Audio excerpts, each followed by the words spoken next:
Okay, welcome. This is Nurture Squared. It's Heather Boyd, and I am really super excited today to get to sit with Lindsay Johnson. She is a radical connector. That's the name of her company. And I've been connecting with her for probably 8 months or more around her role in supporting new entrepreneurs and building their business in the first 2 to 3 years, which is kind of a sweet spot for navigating what to do, how to do it, what our message is, and how to, be both a practitioner and an entrepreneur. So, Lindsay, I am really glad that you've set aside this time, and I'm really excited. So, this is going to be a chat, isn't it? We're going to just have a good chat about all things. Absolutely. We're going to have a good chat. As I said, I would have loved to have a few slides just to help us really focus what we're talking about. But my computer has decided that it has had enough. And so we're just going to keep it really chill. And honestly, I'm kind of okay with that because we are on information overload right now. And I feel like a casual Q&A, casual just discussion is what I'm all about right now. Awesome. Awesome. I'm good with that. So you want me to take over? Okay, I'm going to take over. All right. You know why? Because I'm used to have people interview me, but forget about it. I'm gonna own this thing. Okay, you guys. You own it. Although I'll jump in whenever it makes sense. And I'll just add that, I think we can all relate to the overwhelm. That's why we're recording it. We can watch it when we are not feeling as overwhelmed. And I can ask questions as we go along. Internet stability may be an issue, so we may cut in and out, and we'll just have to navigate that as best we can. Yeah. You know what, it has been an issue, and I feel like right now we're all just used to it. But also, this is why it's great we have the audio file, because we can also allow people to just download the audio after, and they can just listen and not have the distraction. Also, I find that helps with just the stimulation, overstimulation right now. It's like, I'm good to just listen. But yeah, no, Heather, thank you so much for the introduction. And yeah, Heather is definitely, you're one of my most favorite people that I met at the legendary conference. We definitely, I think, hit it off right away. And you're right. It can be challenging, right? To connect with people when you're in a new setting, in a new area, especially as entrepreneurs or wantrepreneurs. There's, as you said, there's the practitioner side of us, the thing that we are good at. But then there's the business side of us that most of us aren't good at yet because we're just learning. And so it can be a bit jarring to be surrounded by a lot of people who it seems like they all know what they're doing, right? And you can kind of feel a little intimidated and a little bit like, what am I even doing here? Yeah. Does anybody else relate to those feelings right now? Especially just this like, what am I even doing? What even is life right now? What even is business? Yeah. Or even just the layers of it, in terms of first starting out and getting a website. And the next layer is getting an email list. And then the next layer is, what's this thing called a funnel? And do I really have to do it? And then revisiting over and over again. And this is where I find you are so helpful. Revisiting, what is your mission? What is your focus? Who is your client? And what is the problem that you're trying to solve? Which is not a set it and forget it thing. It really isn't. And you know what? And we're really seeing that right now. So to give you all some context, I've got my pen, I've got my fidgeter because I like to think, but I like to fidget while I think. You're going to see me do this a lot. Well, so, you're talking to 3 OTs live right now, so we know all about fidgets. Right? Oh no, don't judge my fidgets, don't judge my posture, no judgment. It's all good. So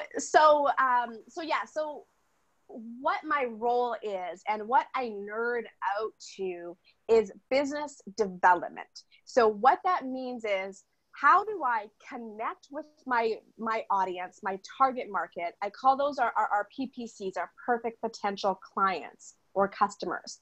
So how do I connect with my PPC? How do I engage and speak or write to them in a way that is compelling, that makes them pay attention to me, and then give me their money so that I can practice what I'm really good at? And so it's really the what, how, and why, and where, and who of the business building. And, right now, we're really seeing how important it is to be dialed into your PPC, to your market, so you can address where they're at and what they need. And that comes through in what you're doing.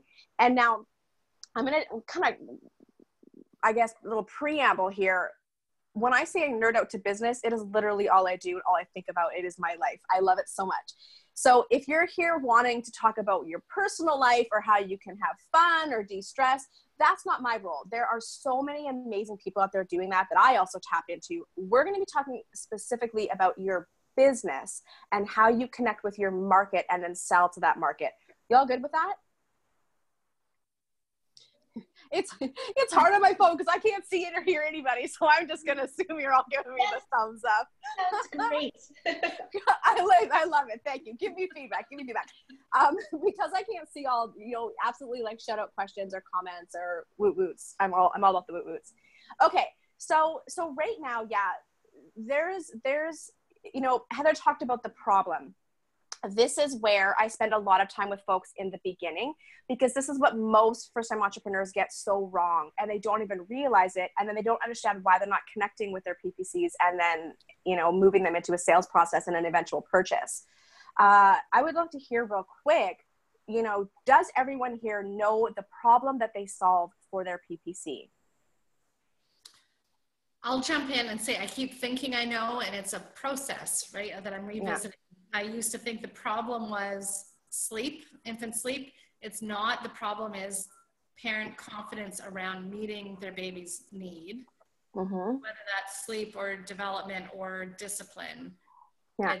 It's about parents feeling competent. So I've realized that question of what is the problem that I'm meeting has evolved. Yeah, it does. And you know what? It's okay to not be fully dialed into the problem in the beginning, because it is a process and we are evolving that.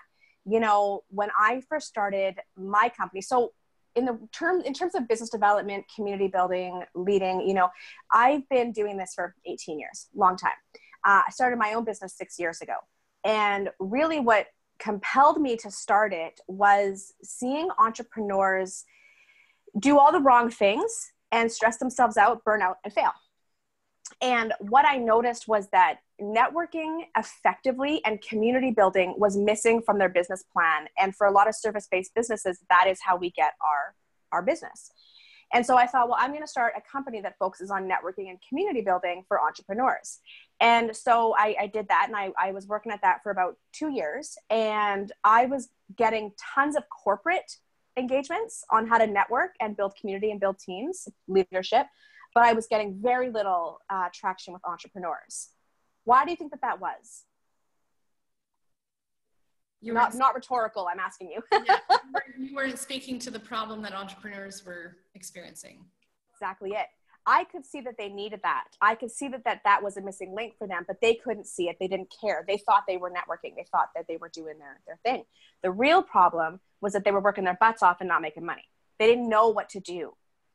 They didn't have the skills, right? And so as soon as I finally tuned into that, because the truth is that, doing corporate talks and that, I mean, sure, if anyone has done corporate talks, they pay well and they're pretty easy. But it wasn't what I nerd out to. It wasn't what lit me up. Like, it was like, I come in, I do what I leave, and I'm done. My job is done. And it was very unsatisfying. And so I decided to step back and really hone in on better marketing. I changed my brand, better messaging. And I said no to corporate. I took it off my website, stopped doing it. And everything changed. It exploded because now I was speaking the problem, what my PPC was having, and they could now understand how I help them. So for you, Heather, you have a really great example of, it's not about sleeping. It's about your confidence and competence to be able to parent or discipline or whatever. And, we can even go deeper. This is the thing, is we can always go deeper. So let's go deeper on that. Why is that a problem? Because of social messaging and... Sorry, you cut out a little bit there. Because of social messaging and what? Uh-oh, did we lose Heather? Okay, then we're gonna go deep. And I'm so sorry for giving your name's not showing up and I've forgotten your name. What's your name again? Jill. No, there's your name. Jill. No, hi. I'm like you with the tiger. I know it's awkward because I don't have the full thing. Okay, I think we lost Heather. That's okay. So Jill, first of all, tell me what you do. Okay, so I'm an occupational therapist as well. Mm-hmm. And I have a clinic-based setting.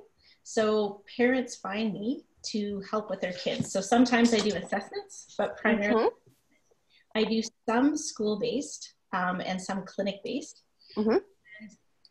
You're really speaking to me because I'm like, oh my gosh, I'm trying to go too wide. I know, because I'm gonna interrupt you. Absolutely. And by the way, I absolutely interrupt people when I see them going down the wrong track, because we ain't got time for that. Okay. So you're telling me how you do what you do, but what do you do? What is the problem that you solve?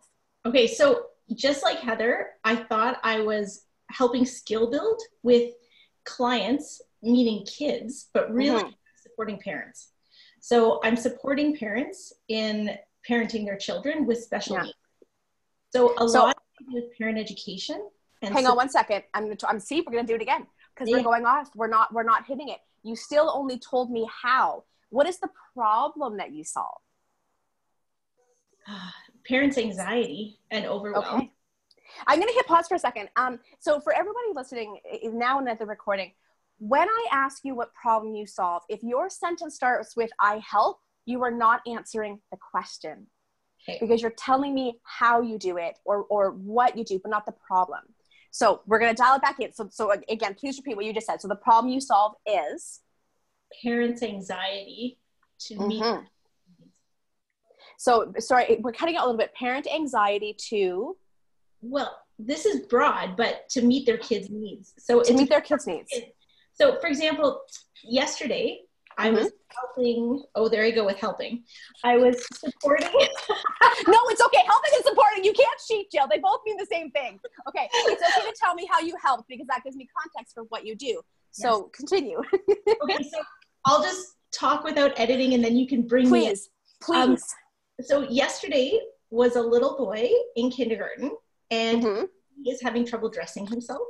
And so we were doing fine motor skill building, teaching the parents how to break down tasks, how to backward chain, and supporting parents on how to teach their kid basic skills in life. And right now, parents don't know what to do. They're overwhelmed.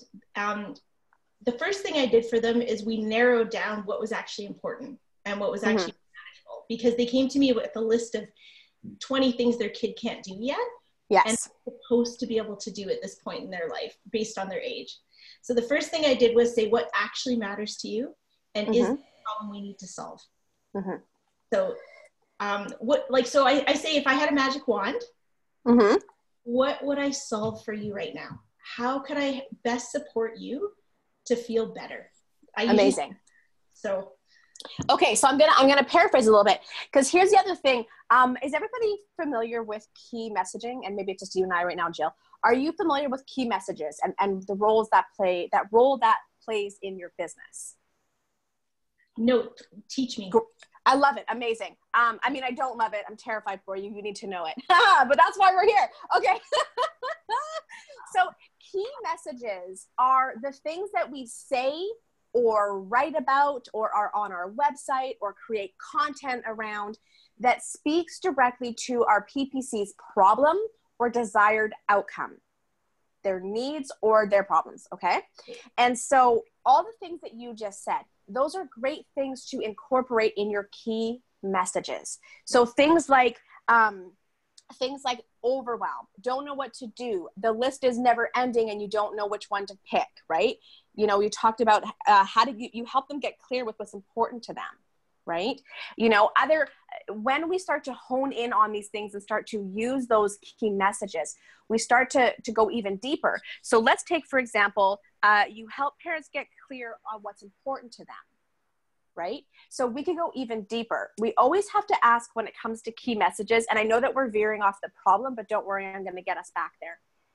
When it comes to key messages, we always have to ask, so what? So what? Because we know in our head, so what? But again, remember, to entrepreneurs that need to network effectively, so what? Who cares? But if I say to you, you're wasting your time networking and you're not getting any results from it, you can do it in a better way, right? Or you can attach a strategy and system and actually get business from those business cards. Like, you have to get into the so what. So for you, getting clear on what's important to the parents, if you got them clear, so what? What would the so what be? Why would they care about that? The so what? They would feel less overwhelmed. They would feel absolutely. Really, I wanna support parents.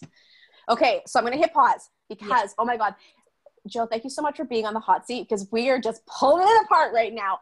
Okay, we're doing it. We're going there. We're getting deep. Okay, you're gonna listen. I'm sure Heather kind of already talked about I'm tough love wrapped in sugar. I'm gonna give it to you straight. So here we go. You just said I want to. It's not about you. Right. Okay. Everyone, it is not about you. Your PPC doesn't care about what you get out of it. They want to know what they get out of it. Okay. So don't get me wrong. Your purpose, your mission to just help parents is amazing. And it's what makes you so good at what you do. And it's what makes your clients love you. But when you're communicating to your market, they don't care what you get out of it. They want to know what they get out of it. And this is why we have to ask ourselves, so what? And it's really funny because even in the way that we structure our website, create content, put a blog post out there, in taking ourselves out of the equation and asking ourselves what's in it for our PPC, it serves them even more. So it's kind of like a way of going, I'm not in it, but then I'm still getting the benefit by not being in it because I'm making it about them and they're able to recognize themselves and how I can help them. Okay. The idea that comes out is providing clarity. Yeah. For parents. Yeah. So I need your help with this part. I see myself as part of their team. So they've got a school team, they've got other health professionals. I'm part of the team. Yeah. And I'm often communicating for them and advocating for them. Great. Okay. So communicating, advocating, part of their team. Write that down. So then let's put that into a so what. Why does that matter to your PPC? Why does that matter to the parents? I'm lightening their load. Great. You have somebody who's helping to lighten your load and advocate for you. Yeah. Amazing. Now it's like, oh God, how good would it feel to have somebody lighten your load and advocate for you? You are not in this alone. Yes. Right? Now you're hitting on something that people can relate to. Yes. What is something that parents often feel? Alone. Alone and overwhelmed. And overwhelmed. And they don't know what the right answer is. The other part too on my website that I'd love you to give me your awesome is the start of it is saying, I want to identify the superpowers in your kid, because by the time you find me, you've been told everything they can't do. Mm-hmm. So a great way of rejigging that might be stop listening to everyone else and recognize the superpowers in your own kids. Yeah. So again, you made it about them and not you.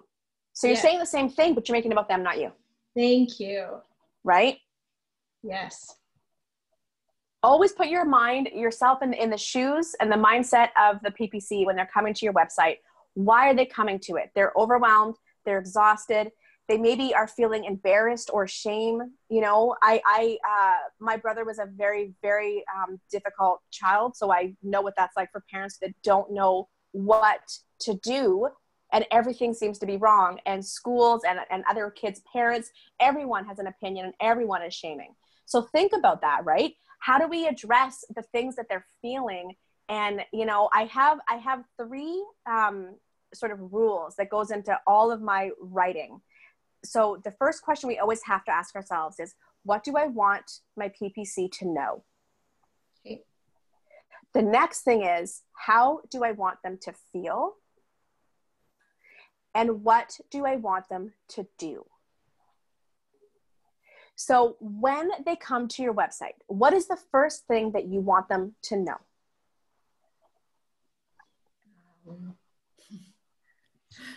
I'll provide non-judgmental support. It's about you. Ah! Gotcha. Yes, about them. Make it about them. They're at the right place. Nope. You have to prove that. You got to prove that through your copy, through your content. Let's try one more. What do I want them to know? See, it's coming back to I statements in my brain. I know.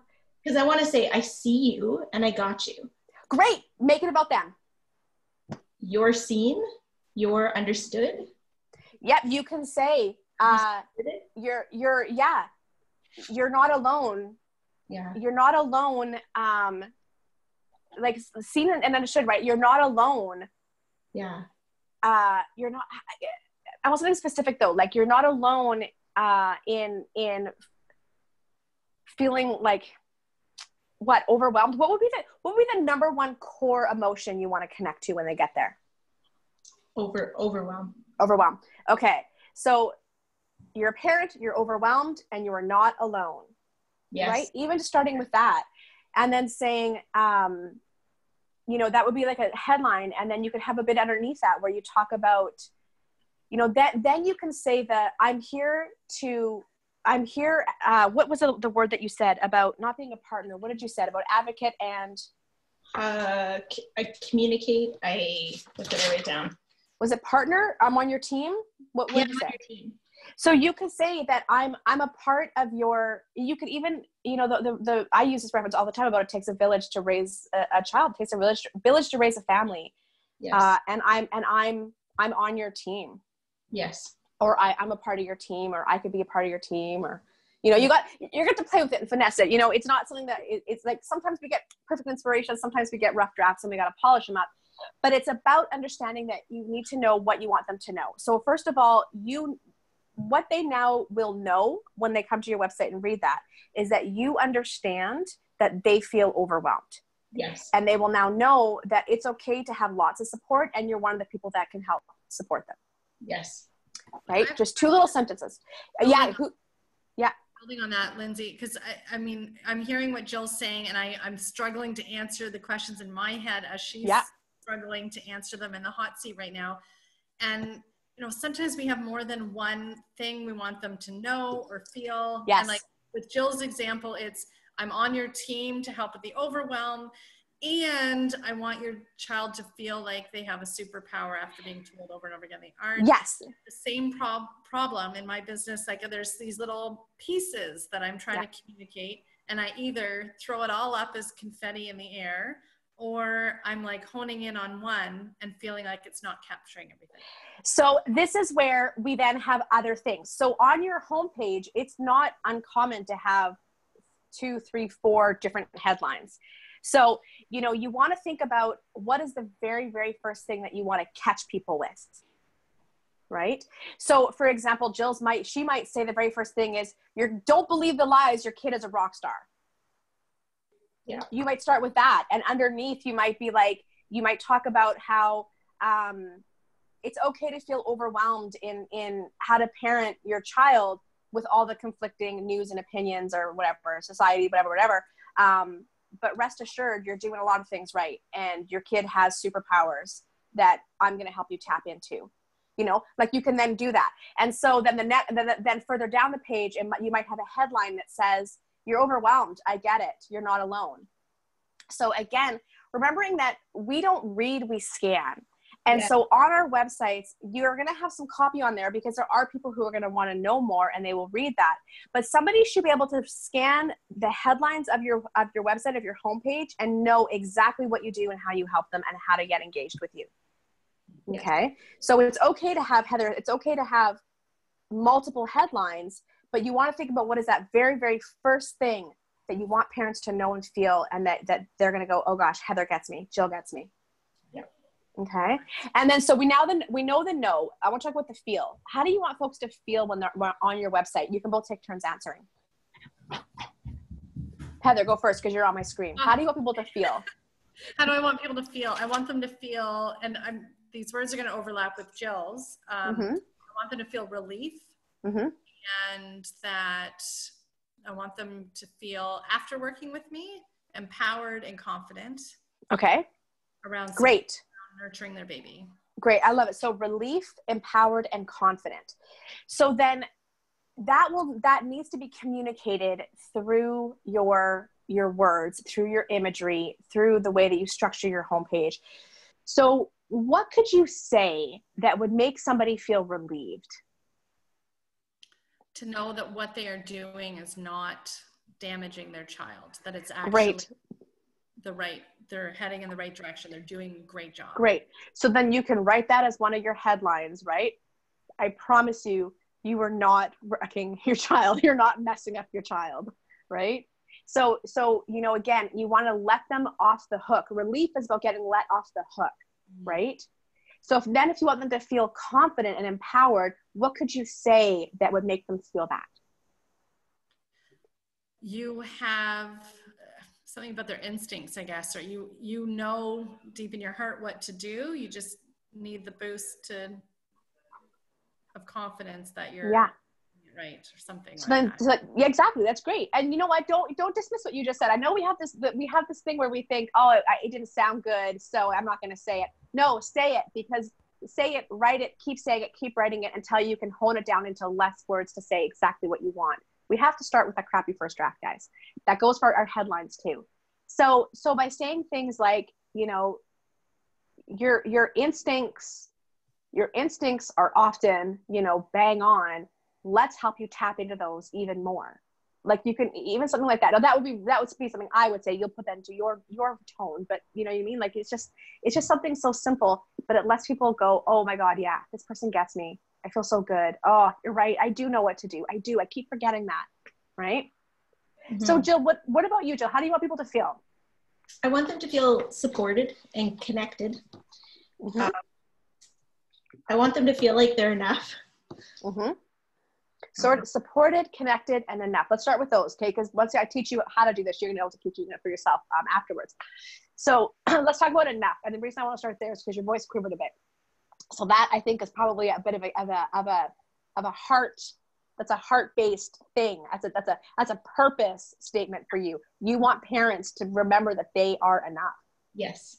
Okay. So how can you make somebody feel that through your words or remind them of that? You can't make somebody feel anything, but you know what I mean. Well, I love Heather's sentiment about, trusting their heart or trusting their gut instinct. Yeah.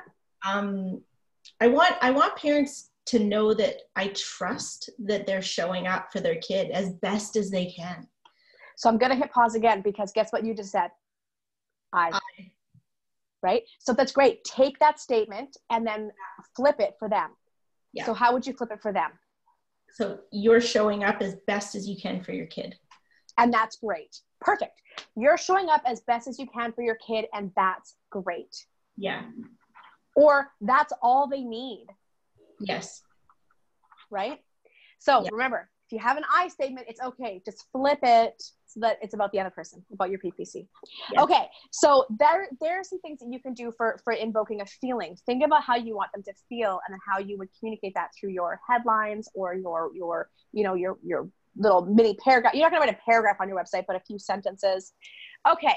Also how you would achieve that through your content. Like if you wrote a blog or did a video or a podcast.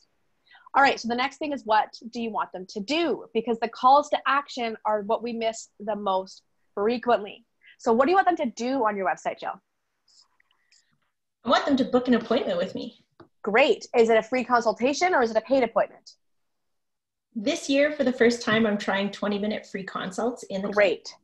Great. Okay. And you can do those virtually, right? Now I can. Yeah. You better, because otherwise you're not going to get anything for a few months. Yes. Okay. So then what you would say then is, okay. So you want them to book a call, right? How, you guys, I'm going to hit, okay. So my hair is about a month now overdue for a haircut. And it's just like, I'm trying to manage it and I can feel it falling and I'm getting distracted by the weight of my hair. I love it.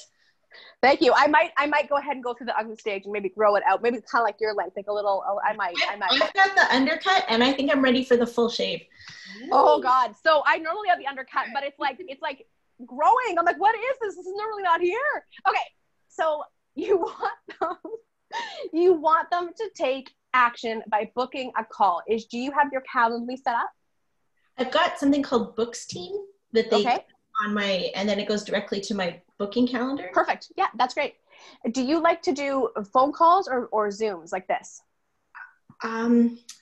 Prior to the pandemic, I was doing 20-minute free consult in the clinic, and I was doing a terrible job of keeping it to 20 minutes. So it ended up being a free visit. And I was wishing I had done a telephone or a Zoom. Okay. Okay. Amazing. Great. And by the way, don't beat yourself up for that. Every single person does that. We can't help because we get in front of people and we want to just give and give and give. You will get better at tightening up your time.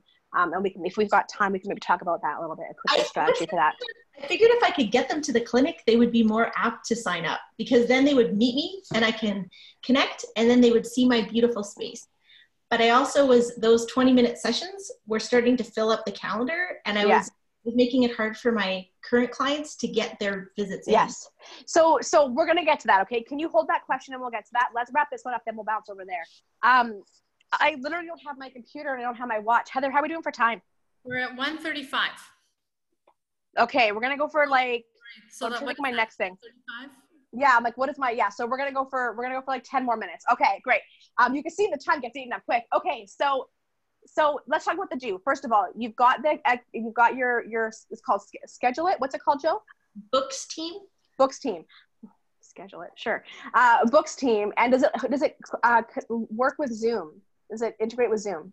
I don't know that right now. Okay. I know that because I know Calendly does. So you can literally integrate the two. And then when they book it automatically generates a Zoom appointment, puts it in your Zoom calendar, puts it in your calendar, gives it to them, all that jazz.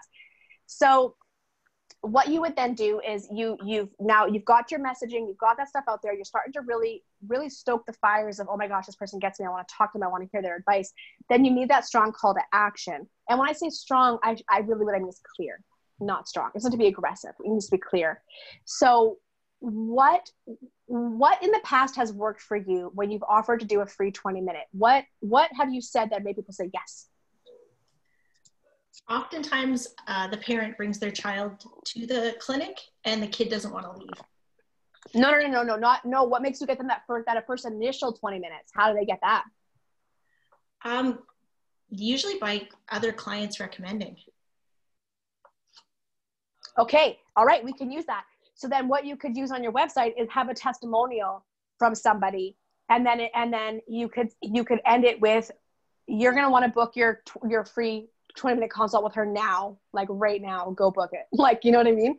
So you could use some testimonials and have the testimonials say, you know, like the testimonials can be like my 20-minute consult covered more ground than blah, blah, blah, like, you know, make it your own. But you could reference how that 20 minutes had such an impact.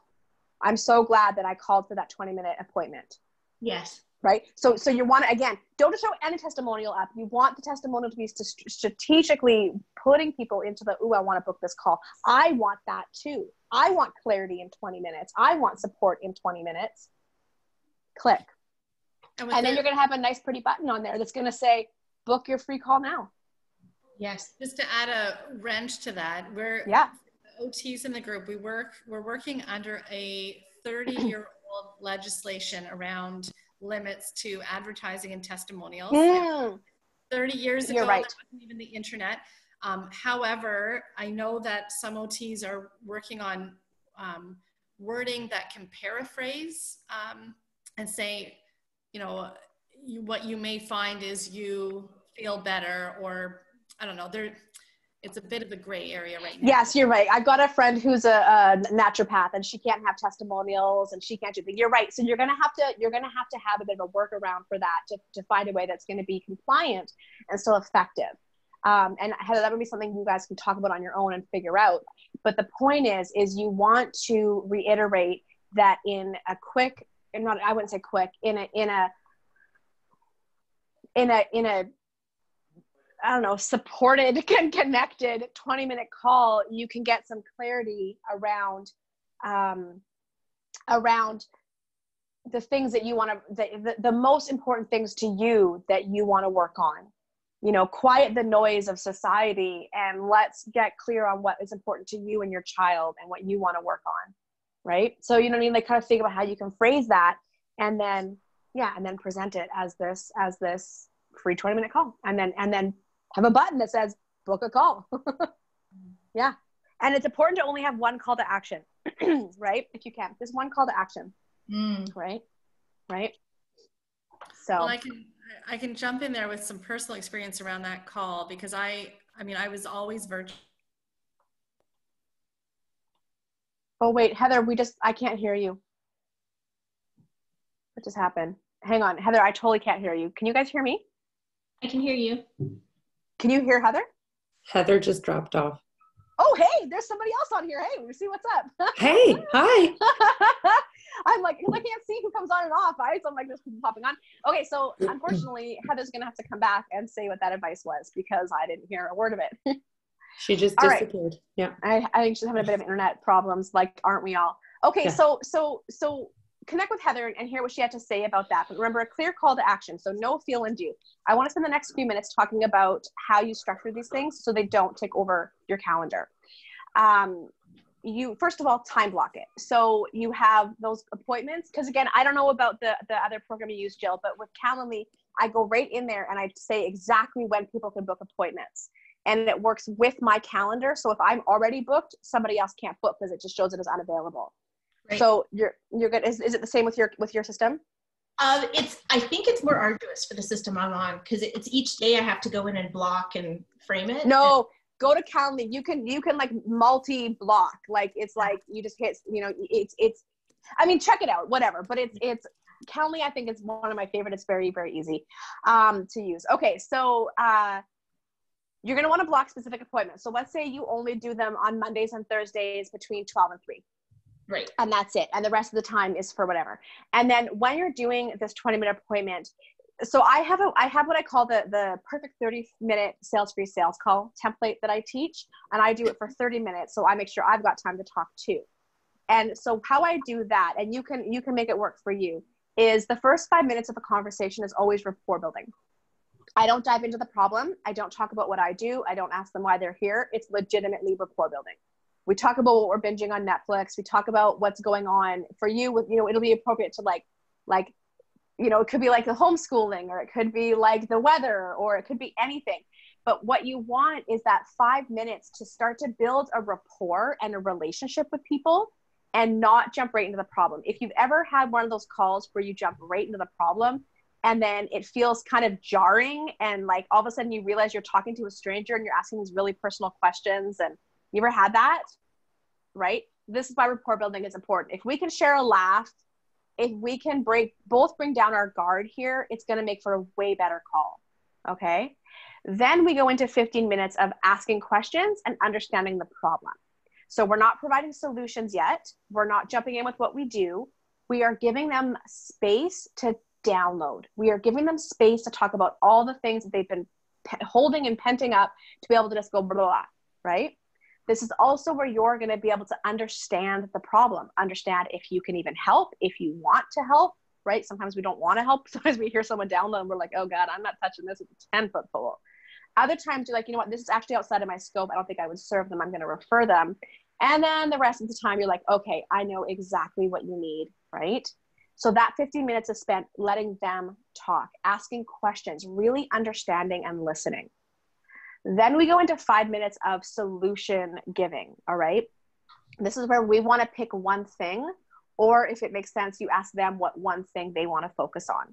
So friends, we're not giving away the farm right now. We're not solving all of the problems. We're just solving one. We're giving them a solution, something actionable that will have an impact, but it's just one thing, all right? We want them leaving this call feeling heard, feeling good, and feeling empowered to take action and have a solution. And then by that point, the last 5 minutes is reserved for talking about what you do. And if the first 25 minutes has been great, they're probably going to ask you how they can work with you, right? What do you do? How can I work with you? How can I get more? This has been amazing. If they're not asking you yet, don't worry, you will get better. But then you ask them, would you like to talk more about what it might look like for us to work together? Do you think this is something that would be beneficial to you if we work together more efficiently? You ask the question. I call that the red light, green light system. You want to always ask a question and either get a red light, no, thank you, this is good, I'm going to take this away and work on this, or the green light, yeah, I would love to hear more. Because then you don't have that weird, awkward selling moment where you feel like you're trying to pitch them and they're just being polite. You ever have that? Yeah. Right? Yeah. So you're avoiding that. You're avoiding feeling like you're having to sell because you've asked them and they have said, yes, I want to know more. Now you're not selling. Now you're just saying, great, here is how I work with people. Here are my services. Here's the options. Here's what it costs. What do you think? Do you want to get started? Is that something that would benefit you? It's always about asking questions and co-creating the sales journey with people where you're bringing them with you, not selling to them. Mm-hmm. So that's how you structure these free calls. If you only want to do 20 minutes, shrink that down. Have 3 minutes of rapport building, 7 minutes of understanding. Do you know what I mean? You can adjust the time, but you want to keep your eye on the clock and you want to keep that call moving forward. And the biggest thing, the shift that I want you to make is solving one of the problems and giving them one actionable they can implement. That is going to get your time down. And you can even say, I see 5 things that we could talk about, but I really want to focus on number 2. And here's why, right? So you can do that. Okay. All right. Any questions on that? That's fantastic. Okay. So as you can see, we can get a lot done in 30 minutes, guys. So Lindsay. Yeah. Hi. Okay. Hi. I have one question. Yes. So following along everything that you just said, Mm-hmm. I have an issue where I talk with parents, but I work with their teens and young adults. So the parents get to know me and then they want me to work with their young person. What I'm struggling with sorting out is the transition. How do the parents introduce me to their young person? Some of them have just cold dropped their kid on my in my world. Like we book a session and we meet up or we do a Zoom or whatever, technology, or obviously now we're not doing in person, but I haven't quite figured out what a smooth, warm, friendly parents introducing me to. I got it. I'm going to interrupt you just for time's sake. Okay. Oh, good. Yeah. Thank you. Yes. So my very first question is going to be the same thing that you all have been saying on this whole call, which is, what does your gut say? I'm so confused right now. I couldn't even, I've tried so many different things. Hang on. So Lucy, let's take a moment because you're not asking your gut, you're asking your brain. Okay. Close your eyes for a second. I'm going to close them too. I'm going to be with you in it. We're going to have our eyes closed on Zoom. It's weird and awkward. Let's do it. Take a breath. Literally, I want you to picture your gut. I want you to picture your heart. I want you to ask yourself, what is the best way we can create a smooth transition? So I think that my discovery calls don't need to be with the parents. Mm-hmm. I feel like maybe the parents can find out about me in some way or another, but they can then book a discovery call for their young person with me. And I don't know how to logistically, I don't know how to map it. Like, I don't know. Okay. So hang on, Lucy, because now we're getting into the how. Friends, when we don't know the how and we try to solve problems from the how, we're done. We have to first get to the what. Okay. So the what here is having these discovery calls with the teens. So then on your website or when you're talking to people, you're obviously, okay. So you have to remember who your PPC is. Your perfect potential client is the person who pays you, not necessarily the person you work with. That's it. Yeah. So you're right. So your client is the parent. Right. So your website, your marketing, your content, it has to be geared towards the parent. Yes. But then the call to action is, you could do, like they might want to talk to you before they put their kid on because they don't know you. So you might do a 20-minute with them and then say, great, the next step is a 20-minute with your kid. Okay. Right? Okay. Again, we got to always, this is where the thinking comes in. Okay. So logically, I'm not talking, who's going to send their kid to me sight unseen? So 20 minutes with them, right? Yeah, they do when they see my social or when it's referred. Great. They do. So yeah. Here's the thing, you guys, and this is why I'm giving you structures for thinking and structures for structuring, but you have to always put your own spin on it because exactly that, because I'm somebody who creates content, and when people see that content, there's a trust there. So I can skip a few steps. There's other people who couldn't do that, right? So for you, again, I would say, great. Then you can have 2 options on your website. Book a call, get to know me, or book a call for your kid and let's hang out, right? Your kid and I'll hang out, right? Use that in better language. But that's what I suggest, is doing that way. Listening to your gut, not getting stuck in the how, going, what feels right? What do my particular clients need and want? And then the how is just the details. You can think your way into that, right? Yeah, it's the sequence. Yeah. What makes sense. So thank you. You're welcome. You're so welcome. You guys, I have to run because I've already had my reminder pop up for my next call. I know, right? So if you guys want, I've got a couple of really cool things happening right now. First of all, I have what's called the Super Chill Way to Build Your Online Biz Masterclass happening.